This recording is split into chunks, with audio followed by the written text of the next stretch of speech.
Good morning, welcome back. Well, Princess Diana's ex-partner James Hewitt has spoken out about their relationship and the rift between Princes William and Harry. Yeah, for more, we're joined by entertainment editor Peter Ford. Pete, this interview has been slammed. We've called him ex-partner. I don't think that was ever...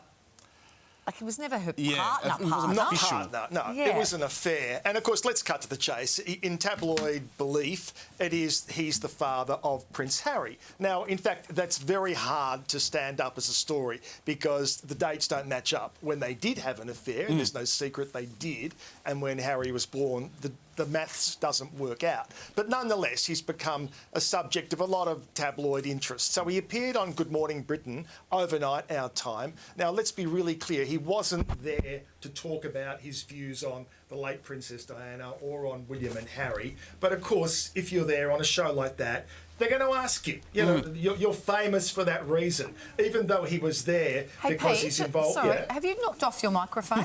Sorry. In the excitement of talking about James Hewitt, you've thrown your mic off. Because I love hearing your dulcet tones, and I'd love to hear them even more clearly. Thank you very much. So, I mean, he wasn't there to be interviewed about William and Harry. He tries to avoid it, but it's very, very hard to avoid. So he was there to talk about Operation Safe Drop, which is which is a project to get humanitarian aid to the Ukraine. And, of course, they gave him several minutes to talk about that. Then, of course, they want to get the tabloid headline. So they asked him about the late Princess Diana when he last saw her, which, interestingly, was straight after that now infamous interview with Martin Bashir, and they went on to ask about William and Harry. He didn't like it, and a lot of people think it was inappropriate to do it. So Richard obviously was trying to pry that out of James Hewitt, and he got what he wanted. You know, it's become a big story. And look, for my 2 cents worth, basically, if there was no agreement in advance that they wouldn't ask, then I think they are perfectly entitled to. And James Hewitt, I'm sure, has lived with this around him for a long time now. He would have been expecting it, but not wanting it. Oh, absolutely, he would have been expecting that. He's been unable to outrun this story his entire career, as much as he'd probably rather have it in the background now. Yeah. All right, Pete, Taylor Swift has made history again. What's she accomplished? Barely a day goes by without one of these stories, and today we have a belief that she's actually now got 100 billion streams on Spotify, and that's obviously for all of her music over many years now. That gives her the record of being the highest female in that category, Drake at #1. The other one that's being announced today is that she's generated $100 billion in publicity for league football in America as a result of her relationship with Travis. So that's pretty impressive as well. So everything she touches turns to gold, even though a lot of the real diehard Travis fans aren't necessarily thrilled that she's sort of overtaken everyone as the face of the game.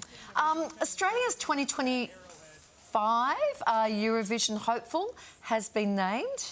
Yeah, I'm really excited about this. I've got a good vibe. And when I get a good vibe, you know, it's going to happen. So this bloke is called Gojo. Now, Gojo is a huge TikTok star. He's very big on Instagram as well. And he is now going to be our act, which will go to perform at Eurovision representing Australia. A lot of the music purists won't be thrilled because they'll say, you know, we want somebody who is really out there in the pubs and the clubs and the recording studios. But he actually had a massive impact about 2 years ago with a song that he brought out called Mrs. Hollywood. And that actually got more than 1 billion streams on the various social media platforms. Now, his song, which he'll be taking to Basel, Switzerland, is called Milkshake Man. And we have a little clip of it. Where are your Batman headphones? Oh, yes. Yes, thank you.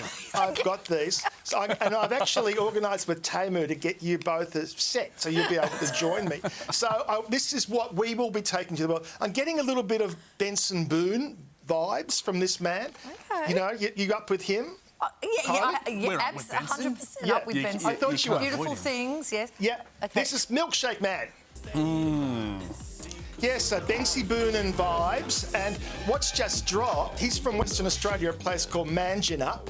And he actually, they got out the cameras and filmed this. It's very sweet. When he rings his mum to tell her that he's going to be representing Australia. Take a look at this. So the news is I'm going to be representing Australia for Eurovision this year. Really? That's amazing. Well done, you. Mum, you know the funniest thing about this is, Mum, is you're on loudspeaker to a board of the SBS. Oh, no. So there you go, isn't that sweet? And of course, with Eurovision, it's just as much about the visuals, staging it in a kind of over-the-top fun kind of way. And they might look for some inspiration from the old Village People and their song called Milkshake. Remember that one, Kylie? You got that one, Kylie? No, I don't remember that one. Can you give us a bit, Pete? Can you give us a bit of that? I won't do that, but that was a huge thing from their movie. Anyway, that's just my little creative idea for... There we go. Milkshake from the Village People movie. So is he going to take the song, the Milkshake song, to Eurovision? It's that song. We'll have another song. Yeah, I know, but you've got to look for inspiration, Kylie, because it's all about the staging for Eurovision. I didn't know whether the Milkshake Man's song was the one he was going to take, or it's totally the new one. No, it's actually that one. And Pete, what does it all mean? What is the meaning behind this? I imagine it's all David, don't ask questions that aren't on the script. It's all fairly innocent, I imagine. Yeah, absolutely. I thought I was going to be lactose intolerant, It's about, now I think I'm lactose intolerance. Dairy. Yeah. It's for the dairy industry. Big milkers behind that song. But go, Joe. Yeah.